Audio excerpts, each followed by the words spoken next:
The sound of metal crushing against metal echoed through the morning air. I stood at my kitchen window, watching Michelle climb out of her silver SUV, brushing debris from her hands like she was wiping away crumbs from breakfast. My custom-made mailbox lay scattered across the sidewalk in pieces. $150 worth of hand-carved oak and brass fittings destroyed. But this time was different. This time, I watched her smile as she surveyed the damage. She actually smiled. Then she turned to her sister Patricia, who was walking over from across the street, and I heard her say something that made my blood run cold. "That makes number 7 this month. I wonder how many more we can get before he gives up." They were not accidents. They had never been accidents. These two sisters had been systematically destroying my mailboxes for sport, and I had been too naive to see it. That was when I realized I had to fight back with something they would never expect. When I first moved to Maple Grove Drive, I thought I had found paradise. The tree-lined street stretched out like something from a magazine, with perfectly manicured lawns and houses that looked like they belonged in a family movie. My corner lot property sat at the gentle curve of the street, with a beautiful view of the neighborhood and what I believed would be friendly neighbors. I spent my first weekend installing a classic mailbox at the edge of my property. It was a simple design, black metal with clean lines, positioned exactly where the Postal Service recommended. I felt proud as I stepped back to admire my handiwork. This was home ownership at its finest. The trouble started on a Tuesday morning in my second week. I was getting ready for work when I heard a loud bang from outside. I rushed to the window and saw a silver SUV pulling away from my property. My mailbox was lying on its side, the post bent at an odd angle. I walked outside to inspect the damage, and that was when I met Michelle. She was climbing out of her SUV, a woman in her 40s with perfectly styled blonde hair and an expression that suggested she was already annoyed with me. "Oh, that little thing," she said, gesturing toward my damaged mailbox. "I barely clipped it with my mirror. You really should not put it so close to the street."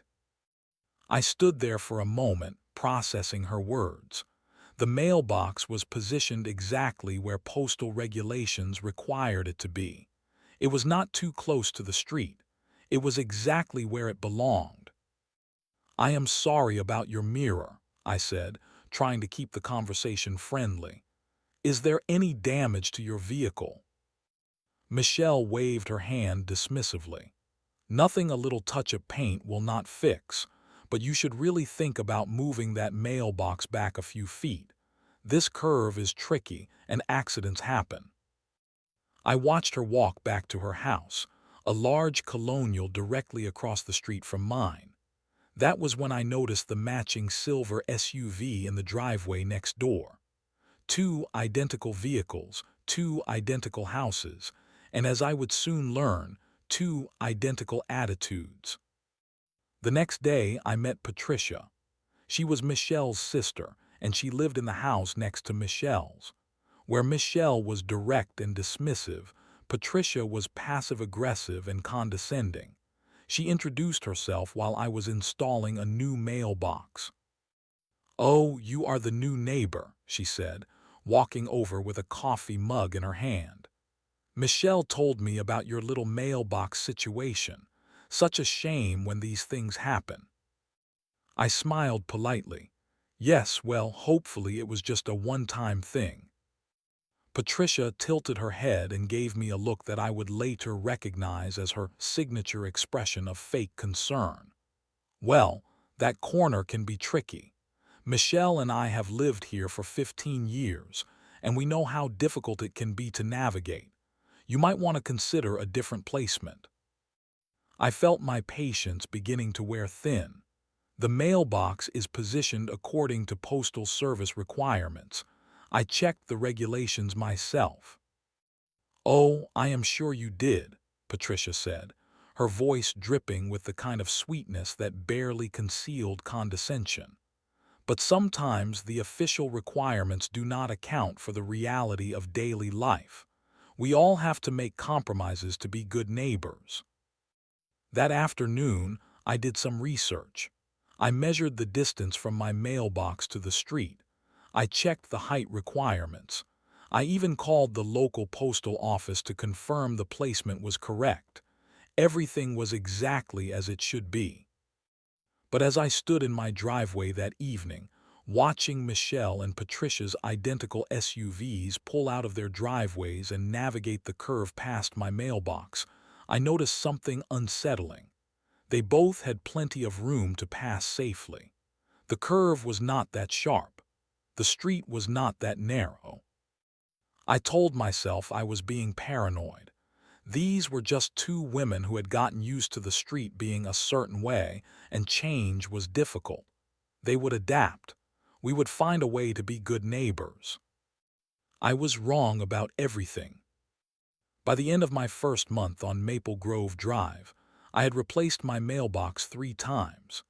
Each incident followed the same pattern. Michelle or Patricia would clip it with their oversized SUV, offer a half-hearted apology, and suggest that I move the mailbox to a more convenient location for their daily routines. The financial burden was becoming impossible to ignore. Each replacement cost between $40 and $60, not including the time I spent installing them. I was spending more on mailboxes than I was on groceries. I decided to try a different approach. Instead of the basic metal mailboxes I had been buying, I invested in a heavier model with a reinforced steel post. It cost me $90, but I reasoned that a sturdier construction would discourage careless driving. The new mailbox lasted exactly 4 days. This time, it was Patricia who delivered the bad news. She knocked on my door on a Saturday morning, wearing a jogging outfit and an expression of exaggerated concern. "I am so sorry about your mailbox," she said before I could even see what had happened. "Michelle had to swerve to avoid a jogger this morning, and I am afraid your mailbox got caught in the aftermath." I walked outside to find my $90 investment lying in pieces across my lawn. The steel post had been snapped completely in half, and the mailbox itself was crumpled beyond repair. "This is getting ridiculous," I said, more to myself than to Patricia. "Oh, I completely understand your frustration," Patricia replied. "But you know, accidents happen. Michelle feels terrible about it, but she had to prioritize safety. I am sure you would have done the same thing." I looked at Patricia carefully. There was something about her tone that did not match her words. She was saying all the right things, but her body language suggested she was enjoying this conversation. "Where is the jogger now?" I asked. Patricia looked confused. "What jogger?" "The jogger Michelle swerved to avoid. Is he okay?" "Oh, he just kept running. You know how joggers are."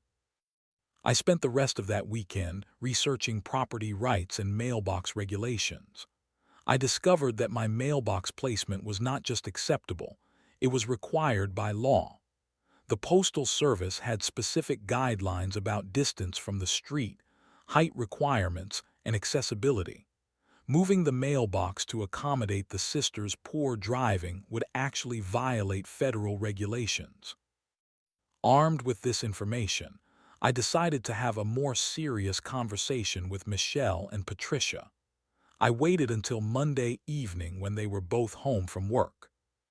Michelle answered her door with the same dismissive expression I had come to expect. "I know why you are here," she said before I could speak. "Look, I am sorry about your mailbox, but I am not paying for it. I was avoiding a safety hazard." "There was no jogger," I said calmly. "And even if there was, my mailbox is positioned exactly where federal law requires it to be." Michelle rolled her eyes. "Do not lecture me about federal law. I have been driving this street for 15 years without problems. Your mailbox is poorly positioned, and until you fix that, accidents are going to keep happening." Patricia appeared at her sister's side, coffee mug in hand. "Michelle is right. We have never had these problems before you moved in. Maybe you should consider that the issue is not with our driving." I felt my patience finally snap. "The issue is absolutely with your driving. Both of you have destroyed my property 4 times in 1 month. This is not about mailbox placement. This is about two people who think they own the entire street." The sisters exchanged a look that I could not quite interpret. Then Michelle smiled, and it was not a friendly smile. "Prove it," she said. "Prove that we are doing anything wrong." That night I made a decision that would change everything. I was going to prove it. I invested in a security camera system the next week. 2 cameras, positioned to cover the street and my mailbox from multiple angles. I also decided to try one more approach to solving the problem peacefully. I commissioned a custom mailbox from a local woodworker, a beautiful piece made from solid oak with brass fittings and my house number carved into the side. It cost me $150, but I thought it might finally send a message about the importance of treating other people's property with respect. The mailbox was a work of art, something that belonged in a neighborhood like Maple Grove Drive. The custom mailbox lasted exactly 3 days. I was working from home when I heard the familiar sound of metal meeting wood. I rushed to my window and watched Michelle climb out of her SUV, brushing debris from her hands like she was wiping away crumbs from breakfast. My beautiful oak mailbox lay scattered across the sidewalk in pieces. But this time was different. This time, I watched her smile as she surveyed the damage. She actually smiled. Then she turned to her sister Patricia, who was walking over from across the street, and I heard her say something that made my blood run cold. "That makes number 7 this month. I wonder how many more we can get before he gives up." They were not accidents. They had never been accidents. These 2 sisters had been systematically destroying my mailboxes for sport, and I had been too naive to see it. I watched from my window as the sisters examined the wreckage of my custom mailbox. Patricia picked up a piece of the carved oak and showed it to Michelle, and they both laughed. They were treating my property like it was their personal entertainment. That evening, I reviewed the security footage. The cameras had captured everything in perfect detail. Michelle had not swerved to avoid anything. She had not been distracted by a phone call or a passenger. She had deliberately driven her SUV into my mailbox, backing up slightly to get a better angle before impact. The footage was clear evidence of intentional property destruction. I had them. I called the police the next morning, excited to finally have proof of what had been happening. The officer who responded was professional but ultimately unhelpful. "This is really a civil matter," he explained after reviewing the footage. "Unless you can prove intent to commit a crime, we cannot pursue charges. Your best bet is to file a claim with your insurance company." I called my insurance company next. They were even less helpful than the police. "Mailbox damage is typically covered under homeowners insurance," the agent explained. "But you have a $500 deductible, and each claim will affect your rates. With 7 incidents in 1 month, you might want to consider whether filing claims is worth the long-term cost." I hung up the phone feeling defeated. The system was designed to protect people like Michelle and Patricia, not their victims. They could destroy my property with impunity, and I had no recourse except to keep paying for replacements. That afternoon, I tried one final approach. I called the homeowners association, hoping they might have some authority over this situation. The HOA president was a woman named Carol, and she listened patiently to my story. When I finished, she sighed. "I understand your frustration," she said, "but the HOA cannot get involved in disputes between neighbors unless there is a clear violation of our covenants. Mailbox placement and traffic accidents are not covered under our authority." "This is not about traffic accidents," I said. "This is about intentional property destruction. I have video evidence." "Then you need to work with the police or your insurance company," Carol replied. "Our hands are tied." I spent that evening sitting in my living room, staring at the empty spot where my mailbox should have been. I felt helpless, frustrated, and completely alone. The people who were supposed to protect me had all given me the same message: "You are on your own." That night I made a decision that would change everything. If the system would not protect me, I would have to protect myself. Michelle and Patricia had declared war on my mailboxes, and I was finally ready to fight back.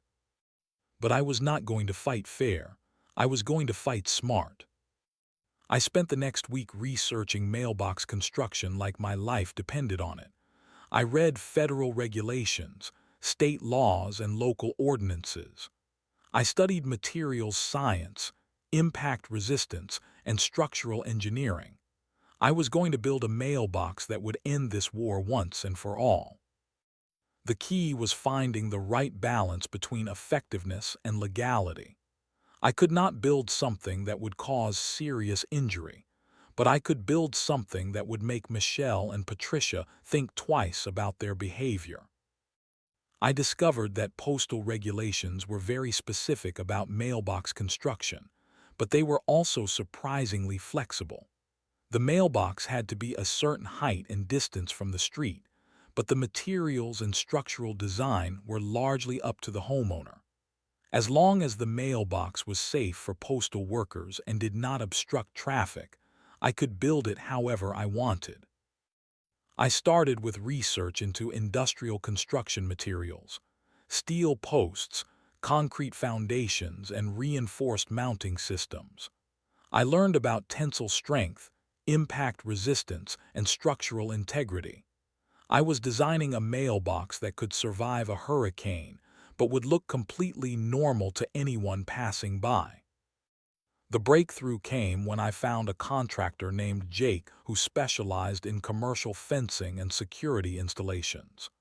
Jake was a friend of a friend, and when I explained my situation, he was immediately interested in helping. "You want to build a mailbox that looks normal but is actually indestructible," Jake said, grinning. "I like it. It is like a Trojan horse for suburban warfare." Jake and I spent hours designing the perfect mailbox.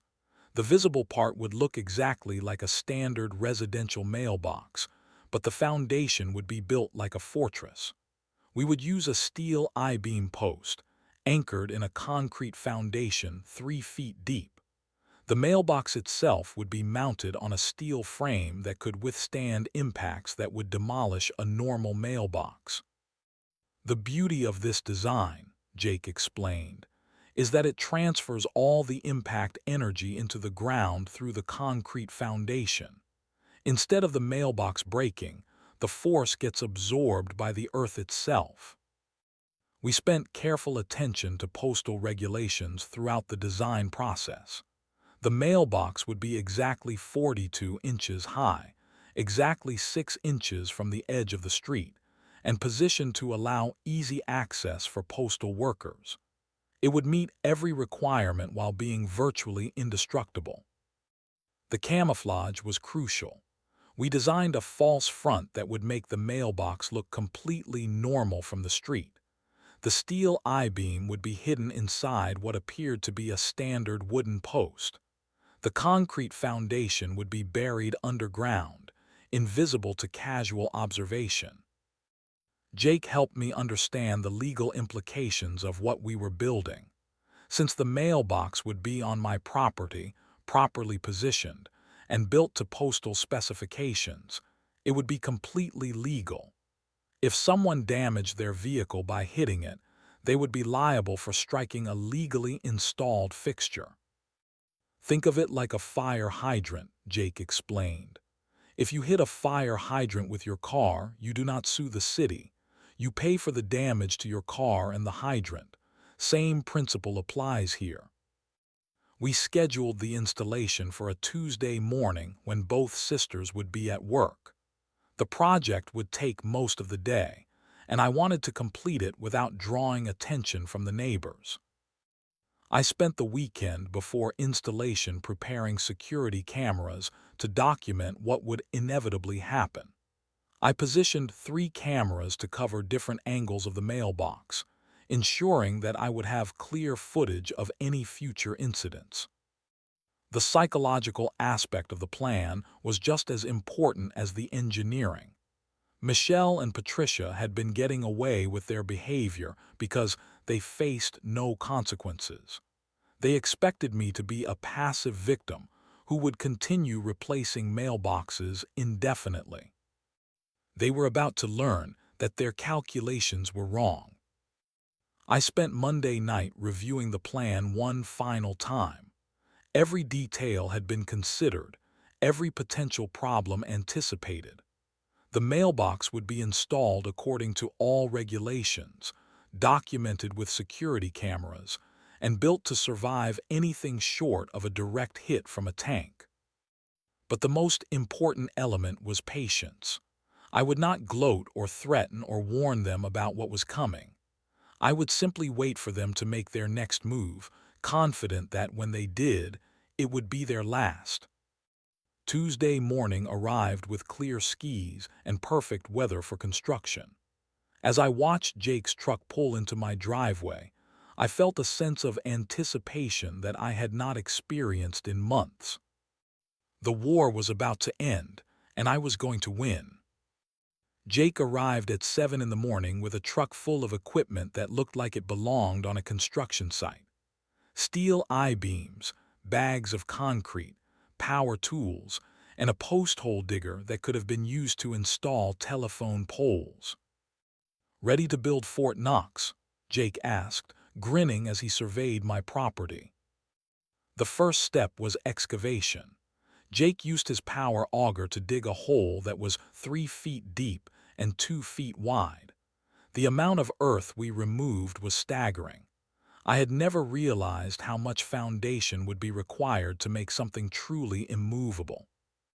While Jake worked on the foundation, I prepared the steel I-beam that would serve as the post. We wrapped it in pressure-treated lumber to make it look like a normal wooden post, carefully ensuring that the camouflage was perfect from every angle. The concrete work was the most critical part of the project. We mixed 6 bags of high-strength concrete, creating a foundation that would anchor the mailbox to the earth itself.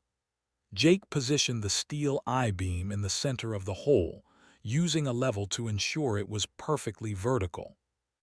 "This post is not going anywhere," Jake said as we poured the concrete. "You could hit it with a truck and it would not budge." While the concrete cured, we worked on the mailbox itself. From the outside, it looked like a standard residential mailbox, black metal with clean lines. But the mounting system was pure engineering. The mailbox was bolted to a steel frame that was welded to the I-beam. The entire structure was designed to distribute impact forces through the steel and into the concrete foundation. The camouflage work was meticulous. We painted the steel frame to match the I-beam, ensuring that no metal was visible from the street. The false wooden exterior looked completely authentic, with grain patterns and weathering that matched the other mailboxes in the neighborhood. By 4 in the afternoon, the installation was complete. Jake and I stepped back to admire our work, and I was amazed by how normal it looked. Unless you knew what to look for, you would never suspect that this mailbox was built like a fortress. "It is beautiful," Jake said, patting the post. "Looks like every other mailbox on the street, but it is actually an immovable object. This is going to be fun." I paid Jake for his work and spent the evening positioning my security cameras. I wanted multiple angles of coverage, ensuring that I would have clear documentation of whatever happened next. The waiting began immediately. I knew from observation that Michelle and Patricia followed predictable routines. Michelle left for work at 8:15 every morning, taking the curve past my mailbox at approximately 30 miles per hour. Patricia left 10 minutes later, following the same path at roughly the same speed. Wednesday morning came and went without incident. Both sisters navigated the curve normally, probably not even noticing that I had installed a new mailbox. Thursday was the same. I began to wonder if they had given up their campaign of destruction. Friday morning changed everything. I was drinking coffee in my kitchen when I heard Michelle's SUV approaching the curve. I moved to the window, camera phone ready, and watched her approach the mailbox at her usual speed. But this time was different. This time, she deliberately swerved toward the mailbox, just as she had done 7 times before. Her SUV was traveling at approximately 30 miles per hour when it made contact with my new mailbox. The sound was unlike anything I had ever heard. It was not the soft crunch of metal meeting wood that I had become accustomed to. It was a violent, jarring crash that sounded like a car accident. Michelle's SUV came to an immediate and complete stop. The mailbox had not moved. It had not even trembled. The SUV had simply stopped dead against an immovable object, with the front end crumpling around the steel post like aluminum foil. I watched through my window as Michelle sat in her driver's seat, stunned and motionless. Steam was rising from her engine, and her airbag had deployed. The entire front end of her SUV was crumpled, but my mailbox stood perfectly intact. It was the most beautiful thing I had ever seen. Michelle sat in her destroyed SUV for almost 5 minutes before she finally opened the door. I watched from my window as she climbed out slowly, looking dazed and confused. She walked around to the front of her vehicle, and I saw her expression change from confusion to disbelief to rage. Her SUV was completely destroyed. The front end was crumpled beyond repair, fluids were leaking onto the street, and the engine was making sounds that suggested it would never run again. But my mailbox stood exactly where it had been installed, without so much as a scratch. I decided it was time to make my appearance. I walked outside casually, carrying a cup of coffee and wearing my most innocent expression. "Oh my goodness, Michelle," I said, surveying the wreckage. "Are you okay? What happened?" Michelle turned to face me, and I could see the rage building in her eyes. "What happened? What happened is that you built some kind of death trap where your mailbox should be." I looked at the mailbox with exaggerated concern. "I do not understand. It is just a regular mailbox, positioned exactly where the Postal Service requires it to be." "That is not a regular mailbox," Michelle shouted. "Regular mailboxes break when you hit them. This thing destroyed my car." By this time, Patricia had arrived on the scene. She took one look at her sister's destroyed SUV and turned to me with an expression of pure fury. "You did this on purpose," Patricia said. "You built some kind of trap to hurt Michelle." I maintained my calm demeanor. "I built a mailbox according to postal regulations and installed it on my own property. If Michelle hit it, that is her responsibility, not mine." "No one builds mailboxes like this," Michelle screamed. "This is some kind of concrete bunker disguised as a mailbox. You tried to kill me." I pulled out my phone and showed them the Postal Service website. According to federal regulations, I am allowed to build my mailbox from any materials I choose, as long as it meets height and distance requirements. My mailbox is perfectly legal. The sisters were both shouting now, demanding that I pay for the damage to Michelle's SUV.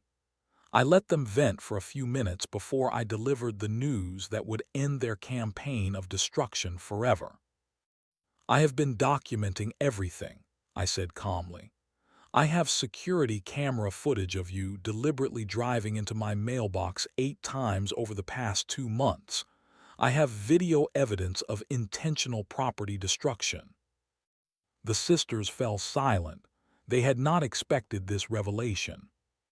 "You have been treating my mailboxes like your personal target practice," I continued. "You have cost me hundreds of dollars in damage, and you have been bragging about it to other neighbors. This is not about accidents. This is about two people who think they can bully their neighbor without consequences." Michelle's face went pale. "You cannot prove anything." I showed them my phone with the security camera app open. "I can prove everything. I have clear footage of you deliberately swerving into my mailbox this morning. I have documentation of every previous incident. And I have audio recordings of you bragging about destroying my property." Patricia tried a different approach. "Look, maybe we can work something out. We are all neighbors here. There is no need to involve lawyers or insurance companies." "You are absolutely right," I said. "There is no need to involve anyone else, as long as you accept responsibility for your actions." The sisters looked at each other, clearly trying to figure out their next move. They had been caught red-handed, and they knew it. "What do you want?" Michelle asked. "I want you to stop destroying my property," I said. "I want you to pay for the 8 mailboxes you have already destroyed. And I want you to understand that my mailbox is here to stay, exactly where it is." Michelle called her insurance company from the scene. I listened as she tried to explain how she had crashed into a mailbox at 30 miles per hour. The insurance agent was clearly confused by her story. "So you are saying you hit a stationary object on someone else's property?" the agent asked. "It is not a normal mailbox," Michelle protested. "It is some kind of reinforced structure." "Ma'am, if you hit a legally installed mailbox on private property, that is your fault, regardless of what the mailbox is made of." The insurance claim was denied that afternoon. Michelle's policy did not cover damage from reckless driving, and deliberately hitting a mailbox qualified as reckless driving. Over the next few days, the story spread through the neighborhood. Everyone knew about Michelle's spectacular crash, and everyone knew why it had happened. The sisters became the subject of whispered conversations and barely concealed laughter. Their reign of neighborhood terror was over. 2 weeks after the crash, Michelle received a repair estimate for her SUV. The damage was so extensive that the insurance company declared it a total loss. She had to buy a new vehicle, and her insurance rates increased dramatically due to the reckless driving claim.